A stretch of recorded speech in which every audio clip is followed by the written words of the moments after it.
جی بسم اللہ الرحمن الرحیم الحمد للہ رب العالمین وصلی اللہ علی محمد وآلہ الطاہرین اللہم صلی علی محمد وآلہ محمد.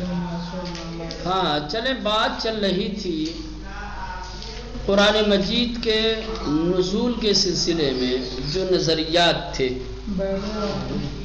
خاص نظریے پیش کیے. اس کے بعد کچھ علماء کی تعویلات پیش کی.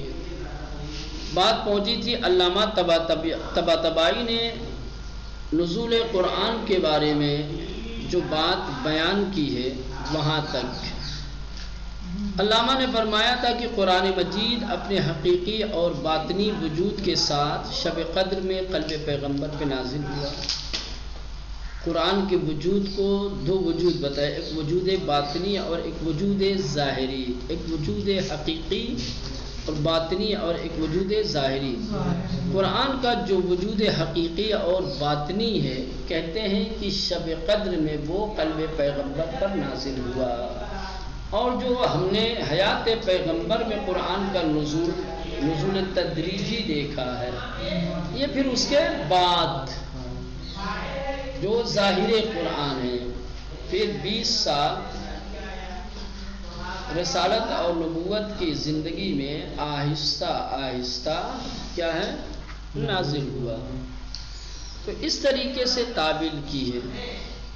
کہہ رہے کہ علماء نے جو اس طریقے کی تعویلات کی ہے، سمجھے، یہ تعویلات صحیح بھی ہو سکتی ہیں. ہو سکتا ہے کہ علماء نے جو توجیحات، جو تعویلات بیان کی ہیں نزول قرآن کے سلسلے میں، وہ توجیحات اور وہ تعویلات کیا ہوں، صحیح ہیں. البتہ ان کی صحت کے لیے دلیلوں کے ذریعے سے ثابت کرنا ضروری ہے. یہ باتیں صحیح ہو سکتی ہیں بشرطے کہ ثبوت پیش کیا جائے، دلیلیں دی جائیں. اگر دلائل کے ذریعے سے، ثبوتوں کے ذریعے سے آپ اپنی تعویلات کو ثابت کر دیتے ہیں، آپ کی تعویل بالکل سچ ہے، صحیح ہے. تو کہہ رہے ہیں کہ بہر صورت یہ جتنے بھی نظریات ہیں، یہ سب انسان کو غور و فکر کرنے پر اور اس سے بحث کرنے پر لاچار اور مجبور کرتی ہیں. کہ ان تمام نظریات میں وہ نظریہ جو سب سے زیادہ حقیقت سے قریب ہے اور جو ظاہر قرآن سے بھی ہم آہنگ ہے، وہ پہلا والا نظریہ شیخ مفید کا نظریہ. شیخ مفید کا نظریہ کیا تھا؟ شیخ مفید کا نظریہ یہ تھا کہ قرآن مجید کے نزول کا آغاز شب قدر میں ہوا ہے. نزول قرآن کا آغاز، نزول قرآن کی ابتدا شب قدر میں ہوئی ہے، اور اس کے بعد پھر 23 سال لگے اس کے مکمل ہونے میں. لہذا قرآن میں جو شب قدر میں قرآن کے نازل ہونے کی گفتگو کی گئی ہے، وہاں نزول قرآن سے مراد مکمل قرآن نہیں ہے، بلکہ نزول قرآن کا آغاز ہے.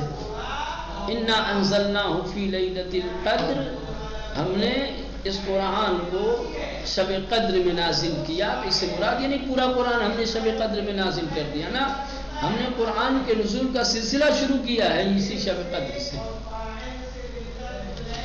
ٹھیک، یہ شیخ مفید کا نظریہ تھا.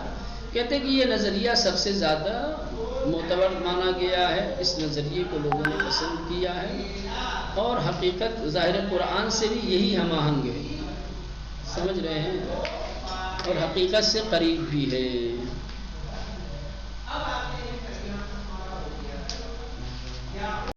اب اس کے بعد یہ سوالات، درس تمام ہو گیا.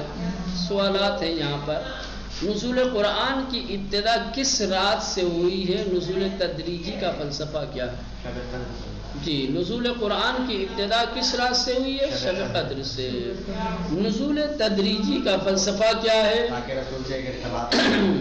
ہاں، نزول تدریجی کا فلسفہ دو مسئلہ فلسفہ آپ بیان کر سکتے ہیں. ایک تو یہ کہ وحی کے ذریعے سے قلب پیغمبر کو کیا ہے تسکین ملتی رہے، قلب پیغمبر کو تحکیم کے لیے، قلب پیغمبر کو مضبوط کرنے کے لیے، نبی کے ساتھ ہمدردی کے لیے وحی کے سلسلے کو جاری رکھا گیا۔ قرآن کے نزول کو تدریجی طریقے سے نازل کیا گیا تاکہ وحی کا سلسلہ جاری رہے اور اس سلسلے وحی کے ذریعے سے نبی کے ساتھ ہمدردی ہوتی رہے، قلب پیغمبر کو تسلی اور تسکین ہوتی رہے۔ دوسرے یہ کہ چونکہ قرآن مجید میں کیا ہے مختلف قسم کی آیتیں ہیں، ناسخ ہے، منسوخ ہے، محکم ہے، متشابہ ہے، ٹھیک ہے، مطلق ہے، مقید ہے، یہ تمام آیتیں ایک ساتھ نازل نہیں ہو سکتی۔ مختلف قسم کی آیتوں کے نزول کے لیے مختلف حالات کا، مختلف اوقات کا ہونا لازم اور ضروری ہے۔ قرآن کو تدریجاً اسی لیے نازل کیا گیا تاکہ ناسخ و منسوخ والی آیتیں نازل ہو سکیں، محکم اور متشابہ والی آیتیں نازل کی جا سکیں، نمبر 2، پیغمبر اکرم پر بعنوان قرآن نازل ہونے والی سب سے پہلی آیت کون سی ہے، اس کے نزول کا سال بھی بتائیے۔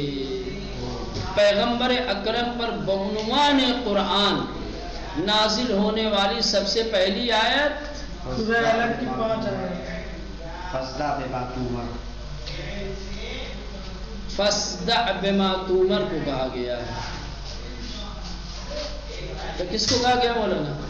سورہ الگ کی ابتدائی 5 آیتیں کہا جائیں، ان کو نزول قرآن میں شمار نہیں کیا ہے۔ اسی لیے نزول قرآن کی مدت 20 سال بتائی جاتی ہے نا کہ 23 سال، کیونکہ ان کو نہیں شمار کیا ہے۔ بات سمجھ میں آئی؟ اگر آپ وہاں سے سورہ الگ کی آیتوں کو لیتے ہیں اور نزول قرآن کی مدت وہیں سے طے کرتے ہیں تو پھر 23 سال ہوگا ہے نا۔ لیکن کیا ہے 3 سال جو سلسلہ وحی منقطع رہا، جس کو زمانہ فترت کہا جاتا ہے، اس کو مائنس کر کے، اس کو نکال کر کے، اس کے بعد جب فَاصْدَعْ بِمَا تُؤْمَرُ کی آیت نازل ہوئی ہے اور نبی کریم کو علی الاعلان کیا ہے دعوت حق دینے کے لیے کہا گیا ہے، حکم ملا ہے اور نبوت کا اعلان کرنے کا دستور دیا گیا ہے، وہاں سے کیا ہے نزول قرآن کا کہ آغاز کا دور بتایا جاتا ہے۔ سمجھ رہے ہیں؟ اس اعتبار سے بعثت سے ہجرت سے 13 سال پہلے، کیونکہ بعثت کے بعد نبی کریم 13 سال مکے میں رہے، ٹھیک۔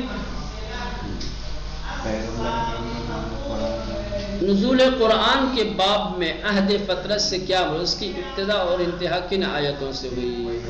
نزول قرآن کے باب میں عہد فطرت سے مراد وہ زمانہ ہے کہ جس زمانے میں وحی کا سلسلہ منقطع رہا، خدا کی جانب سے کوئی آیت نازل نہیں ہوئی، اور اس کی ابتدا ہوئی ہے کہاں سے مولانا؟ وہی سورہ الگ کی 5 آیتیں پہلے نازل ہوئیں، اس کے بعد سے 3 سال تک سلسلہ منقطع رہا، اور پھر 3 سال کے بعد فَاصْدَعْ بِمَا تُؤْمَرُ جب نازل ہوئی تو اس کے بعد سے پھر سلسلہ جاری ہوا نزول کا۔ نمبر 4، پیغمبر اکرم سورہ الگ کی ابتدائی 5 آیات کے نازل ہونے کے بعد 27 رجب کو مبعوث برسالت ہوئے، پھر نزول قرآن کا آغاز شب قدر سے کیوں کر ہوا؟ یعنی پیغمبر اسلام سورہ الگ کی جب 5 آیتیں نازل ہوئی ہیں یعنی 27 رجب کو، اسی وقت آپ مبعوث برسالت ہوئے، پھر قرآن نے جو شب قدر میں نزول قرآن کی بات کہی ہے، یہ کیسے صحیح ہے؟ وہی جو 3 نظریات تھے، ٹھیک، ان میں سے جو شیخ مفید نے نظریہ پیش کیا ہے وہ یہ ہے کہ پہلے 5 آیتیں نبی کریم پر سورہ الگ کی نازل ہوئی، ٹھیک ہے، اور اللہ کے رسول مبعوث پر رسالت ہوئے ہیں، ٹھیک ہے۔ قرآن نے شب قدر میں جس نزول کی بات کی ہے، ٹھیک، وہ کون سی ہے مولانا؟ وہ 3 نظریہ بیان کیا، شیخ مفید والا نہیں، وہ 3 نظریہ۔ 3 نظریہ کون کون سا تھا؟ پہلا نظریہ یہ تھا کہ اللہ نے سب سے پہلے قرآن مجید کو عرش اعظم سے یہ نا پہلا نظریہ پورا قرآن شب قدر میں نازل نہیں ہوا بلکہ قرآن کا آغاز ہوا۔ ہاں، یہ شہر رمضان الذی انزل فیہ القرآن، پورا قرآن شب قدر میں نازل نہیں ہوا بلکہ شب قدر سے نزول کا سلسلہ شروع ہوا ہے، ٹھیک، اور اس کے بعد پھر تدریجاً۔ دوسرا والا نظریہ کیا تھا؟ وہ تھا کہ پورا قرآن ایک مرتبہ اللہ نے عرش اعظم سے بیت المعمور پہ نازل کیا ہے، ٹھیک، اور اس کے بعد پھر 23 سال میں یا 20 سال میں زمان فترت کو نکال کر کے تدریجی طور پر نازل ہوا۔ تیسرا قول کیا تھا؟ تیسرا یہ کہ پیغمبر پہ ایک بار شب قدر میں ایک مرتبہ مکمل قرآن قلب پیغمبر پہ نازل ہوا، پھر ہر سال تدریجی جو ضرورت محسوس ہوتی رہی وہ نازل کرتا گیا خدا۔ سورہ حمد کو فاتحۃ الکتاب کیوں کہتے ہیں؟ حمد کو فاتحۃ الکتاب اس لیے کہتے ہیں کیونکہ اس کے بغیر کیونکہ قرآن کے سوروں میں سے سب سے پہلا مکمل سورہ جو نازل ہوا وہ یہی ہے۔ سورہ حمد کو فاتحۃ الکتاب اس لیے کہتے ہیں کہ یہ قرآن کے سوروں میں سب سے پہلے جو مکمل سب سے پہلے مکمل سورہ نازل ہونے والا یہی سورہ ہے، ٹھیک ہے۔ یہ بات کیسے تسلیم کی جائے کہ پورا قرآن شب قدر میں نازل ہوا، جبکہ یہ بات مسلم ہے کہ قرآن مجید حالات و واقعات کے پیش نظر 20 سال کے عرصے میں دھیرے دھیرے نازل ہوا۔ اس سلسلے میں بیان کیے گئے تینوں نظریے لکھیے۔ نزول دفعی اور نزول تدریجی کے بارے میں شیخ مفید کا نظریہ کیا ہے؟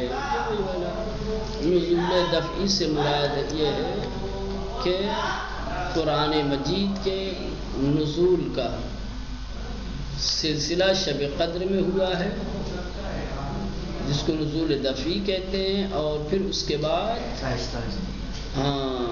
23 سالہ نبوت کی زندگی میں آہستہ آہستہ تھوڑا تھوڑا کر کے